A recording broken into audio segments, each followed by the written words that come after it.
What is up, developers? Welcome back to another video. In this tutorial, we'll be deploying a Ruby on Rails app from local to the World Wide Web. You'll need a local machine like Linux or Mac OS, and our journey begins with getting a virtual private server. You can use DigitalOcean, Vultr, or Hetzner. Those are some of the services that provide VPSs. They'll give you a public IP. It will be running Linux. We'll connect to those servers using the SSH protocol. That'll let you connect to the console of that Linux server, and then we'll also set up a key on the server and add it to your GitHub repository so that your server is allowed to read your project. And then we'll set up a firewall as well. Next, we need to make sure to install the version of Ruby you're using for your Rails app onto your server. Then we'll set up a database on the server, which will be the same name as the Rails app user, and then configure the Rails app to use that Postgres database.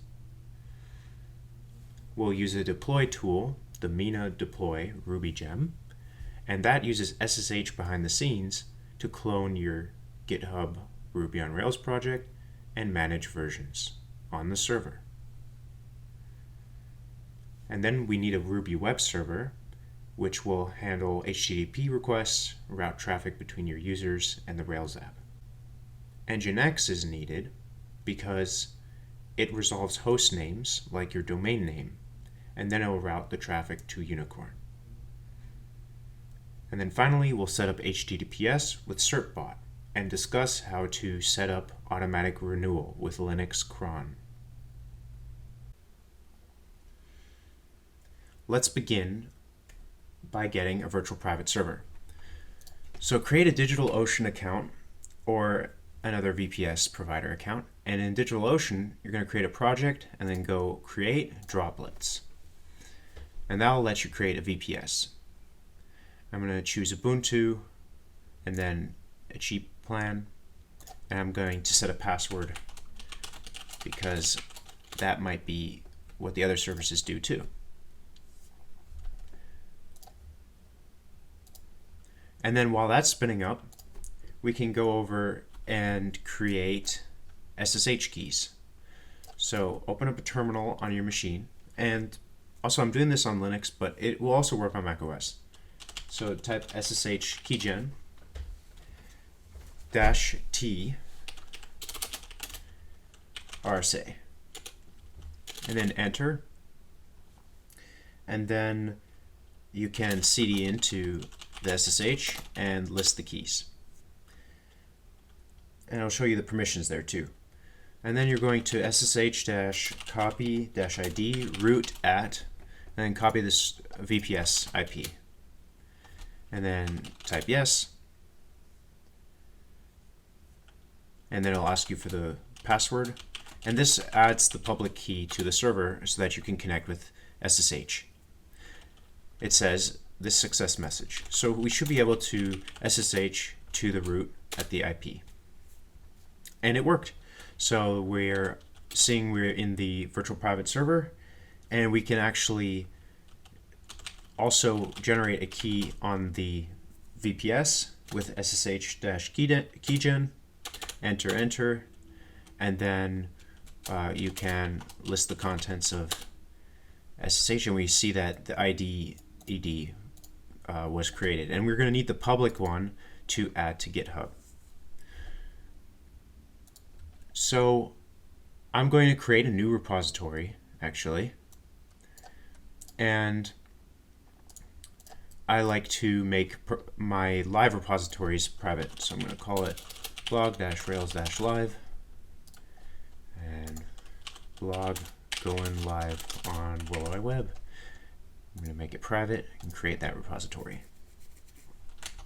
And then I'm going to open a new terminal, and I'm just going to initialize this project real quick. cd dev. I'm going to download the files from blog rails intro, but not as a Git repository because I want to use this new private repository I just created. So I'm going to extract and move move to home, into the dev folder, and then make sure I got the Rails app. So here's the Rails app. And then I'm going to open this in the terminal. And then here I can follow the steps for this empty repository. Git init, and then git add everything, and then first commit, copy paste, making the main branch, adding the origin, and then pushing. And then it's going to prompt for authentication, and so you need to create a personal access token. So open up your settings, scroll to the bottom left, developer settings, personal access tokens, classic, generate new, and then I'm going to call it blog live personal access token, and then give it repo read access, and then generate. And then copy that, and type in your GitHub username and then the password, and then that all works. Okay, excellent. If you refresh that private repository, we can see that that commit worked. And then we can go to the settings of the private repository, and then go to security, deploy keys, and here's where we're going to add that ID ed25519 public key. So to see the contents, type this,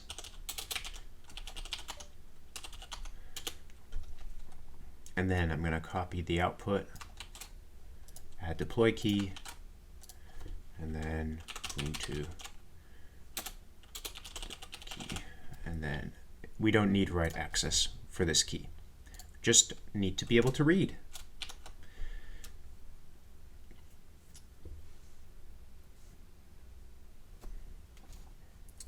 And then we also want to set up the firewall.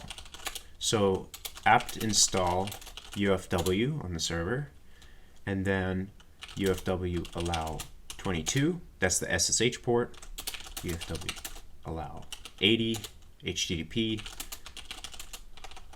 HTTPS, and then UFW status, it's inactive, so we can enable it, and then type yes, because it should work. We enabled the SSH port so we can exit and reconnect there. All works fine. UFW status, and you can see all the ports are allowed. I think we're ready to go to the next step of our journey, which is to install Ruby. We can update the system first. And then while that's going, I'm going to go ahead and look up RVM install guide. So RVM doesn't really work on Mac. RBenv doesn't serve a purpose as well because there's a few things extra you need to do for RBenv to get it to work, to install for all users. But RVM will install for all users. So we're going to follow these steps. And if you see here, RVM has a dedicated Ubuntu package, and we chose Ubuntu as our server. So let's go ahead and open GitHub and follow these install steps. So the system update completed. So I'm going to follow these steps. I'm going to get this dependency on the server, and then I'm going to add the repository.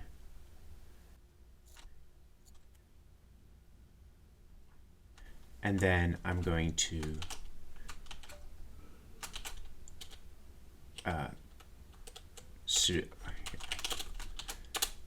update, and then apt-get install RVM, and then yes. Also, if you're using a different version of Linux, you would just go to this guide and install the GPG and then follow these steps. So it looks like our RVM just completed there, and there's a few extra steps. You can see that the output says you need to add all users that will be using RVM to the RVM group, and also run source, this right here. So I'm going to run that, and then we can see on GitHub they're also saying to add the RVM group. And I'm going to add root to that group. Excellent. So let's see if RVM is available, and it is. Let's see if RVM versions, RVM list. No Ruby's installed yet. Okay, so then we can install the same as our project, which is 3.3.0.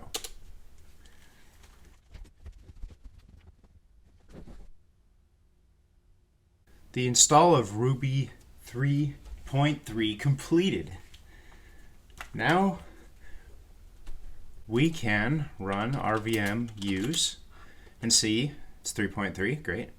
And then we're going to run gem update system to update for all the users. And then we can run gem install bundler. And bundler is needed so that we can install our Rails gems with bundle install. Great. At this point, we can move on to the next step of our tutorial, which is to set up the database. So let's apt install a few dependencies: curl nginx, postgresql, libpq-dev, and Nginx we'll use later, and Postgres is the database, of course, and then libpq-dev is used for compiling. For the next step of the process, we're going to create a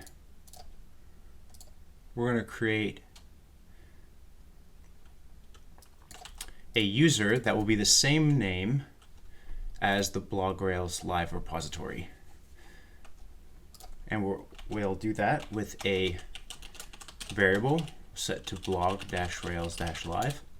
And then you can see that variable with echo $, that's set properly. And then let's go ahead and create that Postgres user.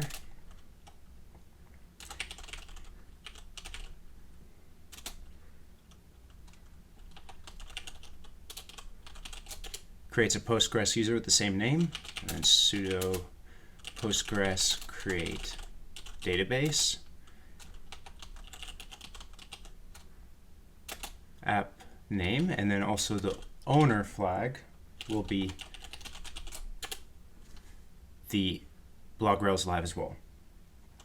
And we got to create that user with add user, and this creates a Linux user on the VPS.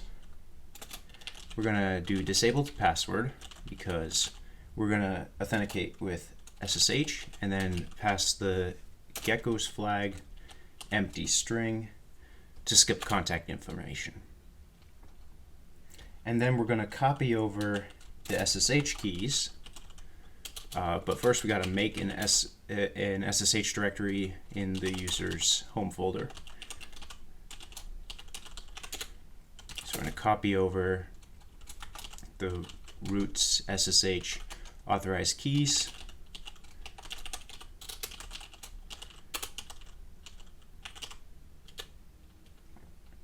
And then we're going to copy over the deploy key as well.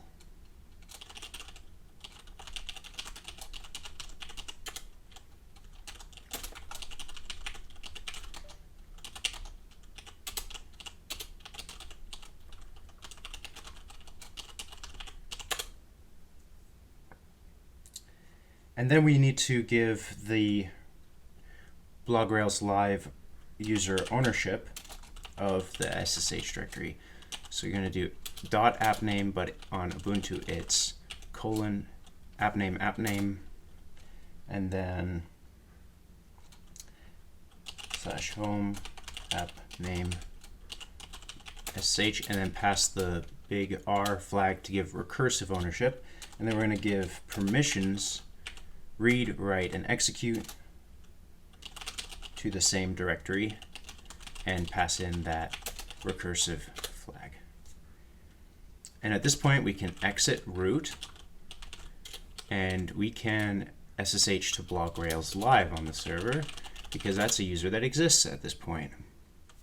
And that succeeded. We can see that we've just SSH to that new user.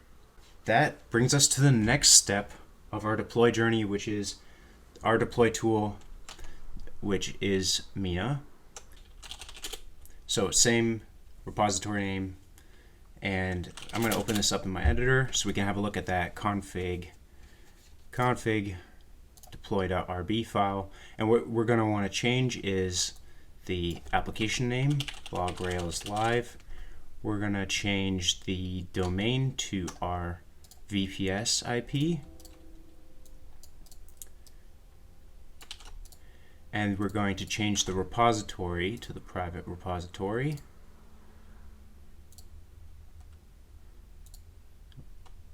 Using SSH. And then I'm going to save that. And then let's talk about the deploy file. In the remote environment task, it will call our VM. There's shared files, which are the production key. I'll talk about in a moment. Shared directories, storage is kind of the most important. It will persist your active storage across deployments. In setup, it will create a config directory and it will create this database configuration file, which selects the same database that we set up in the last step. And then it will also create a production key file and read the production key from the local and create that. And then the deploy task will call a bunch of commands. It will clone the directory or the repository into a build directory. It'll link those shared paths. It'll install the gems. It'll migrate the database, precompile the assets, and then clean up. Let's go and set up this step, which is the production key. The production key is needed because we need a secret key base on production. So if we just start the server locally,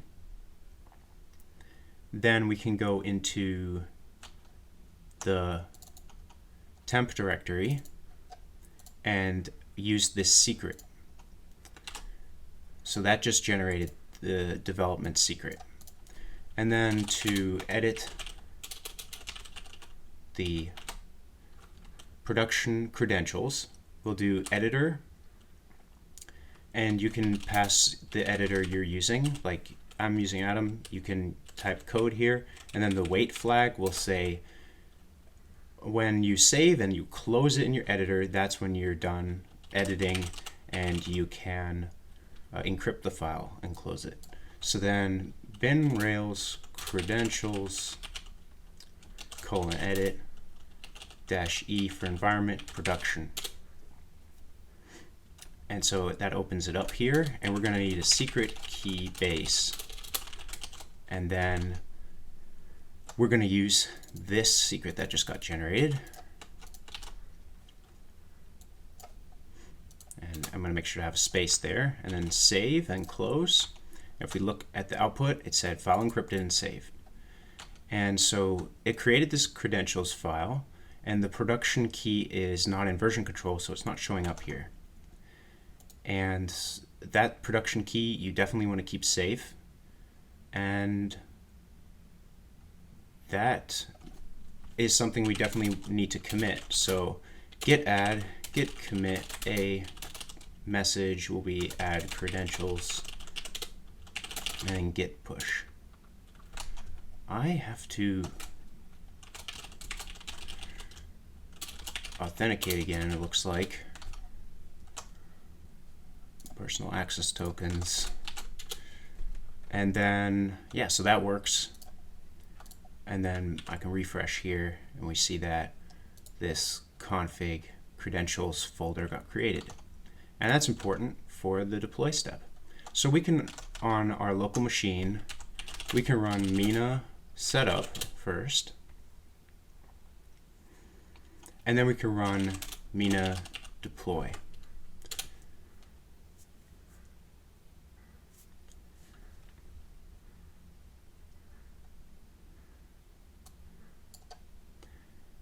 And it looks like we got an error, which is fine. You just got to read the logs and figure out what's going wrong. It says here, fetching concurrent, retrying download due to error, permission error. There was an error trying to write to the RubyGem file. So it's likely that you need to grant permissions. So we need to go back to the VPS, log in as root, and then go back to the RVM steps for Ubuntu, and we're going to add the user to the RVM group so it has permissions to update RubyGems. And it was called blog-rails-live. Okay, so now we should be able to run mina deploy again, and it should be able to install those RubyGems.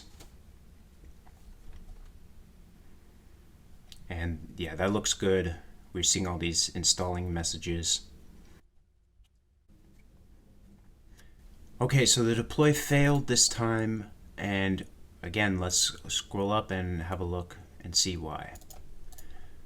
So if we go up here, it says exec.js runtime unavailable, couldn't find a JavaScript runtime. So what we're going to want to do is, as the root user on the VPS, we got to get a node or like a JavaScript runtime, and apt install node package manager should do the trick.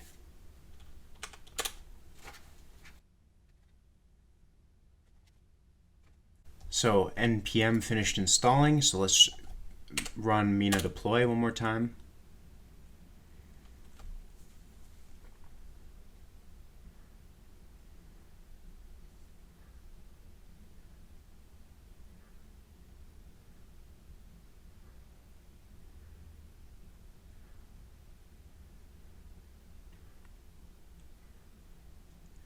And mina deploy actually completed this time, so we got that working.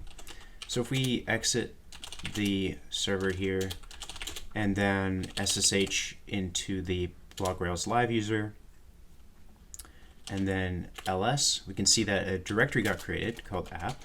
So let's see what's in there. So there's current, there's releases, and there's a shared and a temp folder. Let's go ahead and check out the current folder, and you can see that that's actually the Rails app. And so mina deploy succeeded. And that brings us to the next destination of our journey, which is setting up a Unicorn Ruby web server. If we go over to the blog Rails intro repository, I added this folder example configs because I felt like writing down these steps would be really helpful for myself and for anybody who's following this tutorial. So we have to first set up Unicorn by placing a Unicorn config file into this Rails app user. So let's go ahead and see what it looks like. The config file's here, and this is a Unicorn configuration file. It will listen to the Unicorn sock, and they'll have a process ID as well. And then we're going to create Unicorn as a systemd service. So let's log into the VPS root for this step.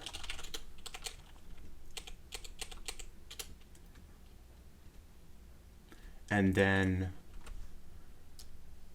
copy this command to create a service in the systemd system etc folder.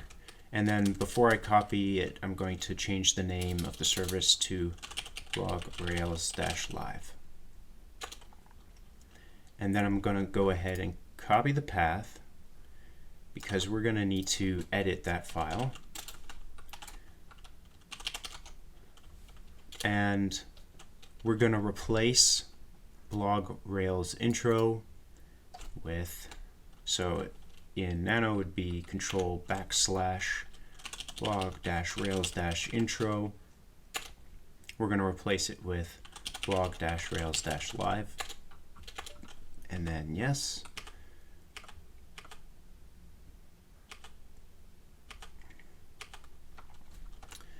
And then control O, and then save. And also I'd like to draw attention to this line right here, the execute start. This path needs to be your Ruby version manager's executable. And you can find that out by typing in which and RVM. And you can see that that is the same path. And then let's follow the next steps here, which is systemctl daemon reload, and then start blog rails live.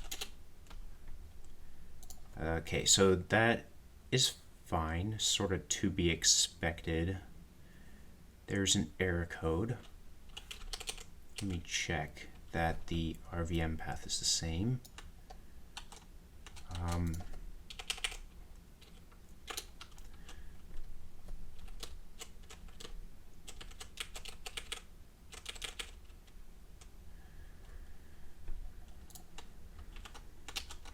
user/share/rvm bin rvm.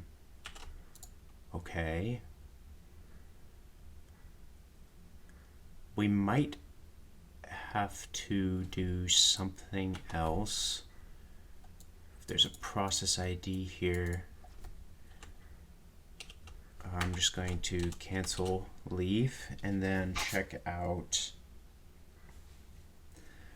those other steps. So blog rails live. Okay.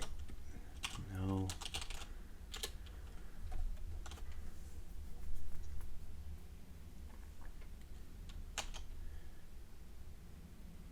Let's check that Unicorn configuration file one more time here.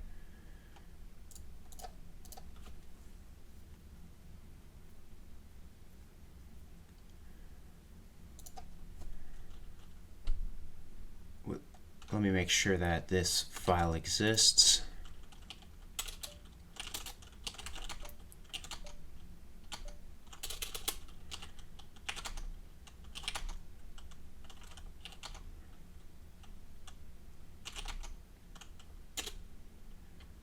It does not exist yet. Okay. So let's actually start that Unicorn server manually one time.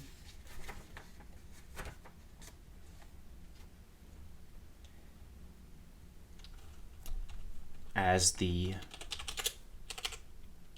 blog rails live user. So cd app current, and then Rails environment is production bundle exec unicorn -c app shared config unicorn.conf.rb. Command not found unicorn. Install missing gems. Okay, so that's the error that was happening. That's why the system process wasn't starting. So let me just check the gem file and make sure that in production we add gem unicorn. So that was the problem. I'm going to save the gem file.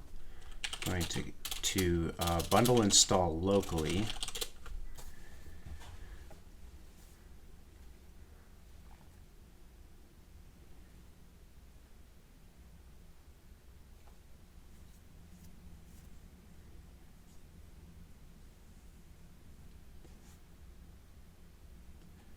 And that will also update the gemfile.lock file. So then we can git commit -a add unicorn gem git push.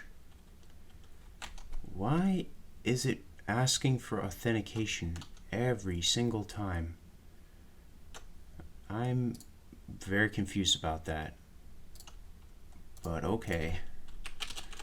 Something's up with my git locally, but you shouldn't have to do this every time. Okay, so then we can do mina deploy.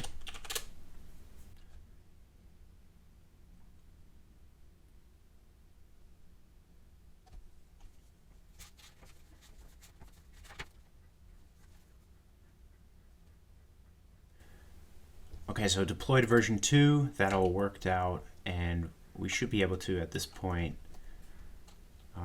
run that. Okay, failed to load command. Probably just need to reconnect. So I'm going to go to root again, and then just try to go ahead and system ctl start blog rails system d system. Do we have the blog rails live service? Yes, we do. Okay, so system ctl start blog rails live, and that seemed to work. System ctl status blog rails live, and we can see that the system process for Unicorn is running all healthily. And then let's go back to our README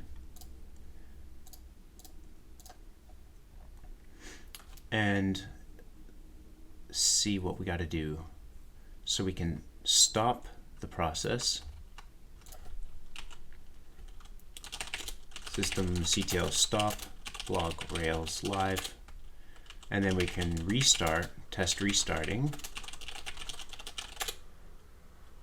And then we can also test, or we can do this. We got to do system ctl enable blog rails live, which will enable the process on boot. And then you also have to give your blog user the permission with visudo. So that's a sudo orders file.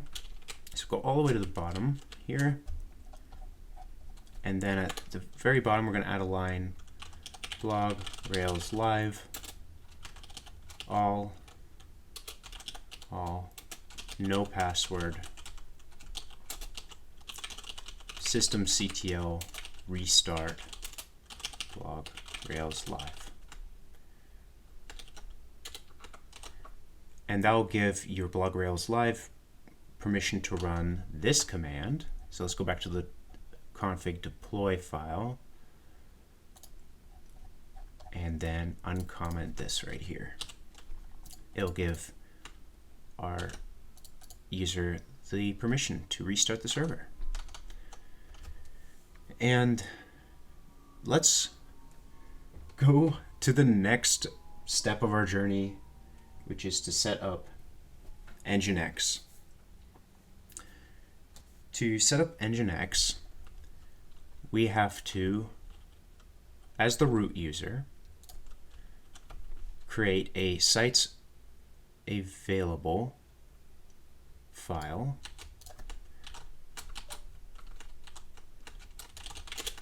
and name it the same as the user, blog rails live. And then we can edit the file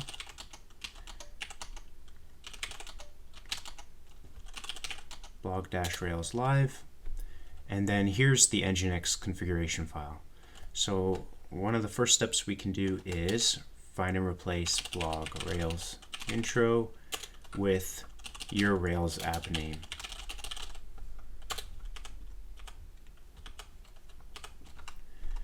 And then we can save that and get a domain actually while we're at it. So instead of example.com, go to a domain registrar. I'm going to use Epic. I'm going to sign in here.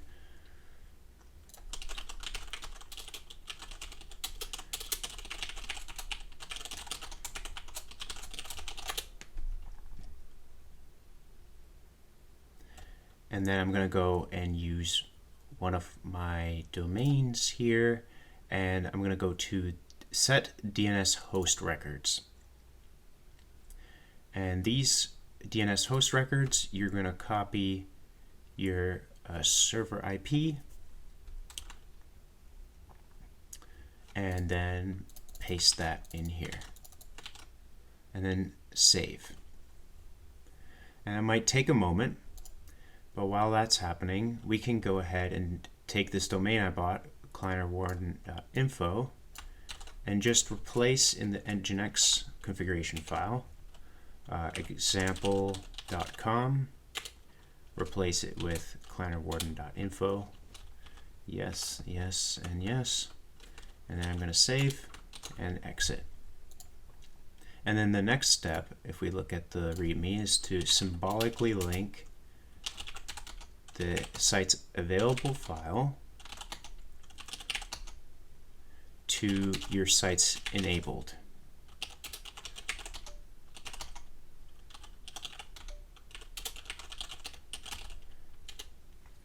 And that will give Nginx the knowledge that you are enabling a site. Oh, and then also one other thing, let's check out the site's enabled. The default site you should remove. So Nginx sites enabled default. We just remove that. And then you need to give 755, which is read-write, permissions to the root user of your blog user. And that's because Nginx, if we look at the file again, Nginx needs to be able to read this. It also needs to read the assets and, importantly, the Unicorn socket file. Okay. And at this point, we should go to clienterwarden.info and see what shows up. So we got an Nginx message. I'm gonna just systemctl reload Nginx and then refresh. Oh my goodness. No way, no way. It is live. It is live. That is so freaking cool. And we can even do stuff. This is the Clienter's home Rails app. Site icon size. Doop, doop, doop. Okay. All right, so awesome. That brings us to the final step. You don't want to seem like a super shady internet user. Look at that. Your connection to the site is not secure, so we don't have HTTPS. We need to get that set up. So that is the final step of our journey.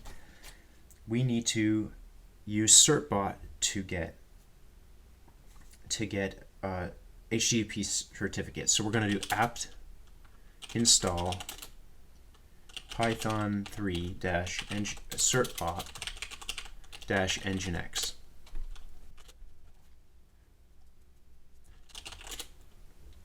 And then it's as simple as this, certbot --Nginx. And then it's going to ask you for an email. You should probably enter one. And then it's going to ask you to agree to terms of service. Yes. You can share your email if you want, but you don't have to. And then it's going to ask you which names to activate HTTPS for. And just enter for all of them. Okay, so it says, congratulations, you're on HTTPS, and that's a great success message. I really like that. Consider donating. Let's refresh the page and see. Connection is secure. So we got HTTPS, and that's like so nice how easy that is. And then the final step is we definitely want to automatically renew HTTPS. So you're going to do that with cron tab-e, and that's the Linux cron, which will let you tell your VPS to run commands on a regular basis. So I'm just going to use nano here as the editor, and we're going to, at the very bottom, add 001 star star, and that is an interval of 1 month, certbot -- nginx renew, and then save that and exit. Awesome. That's all we have to do. Really pumped to have gotten through this tutorial, and I hope you learned something, developers, and catch you in the next video.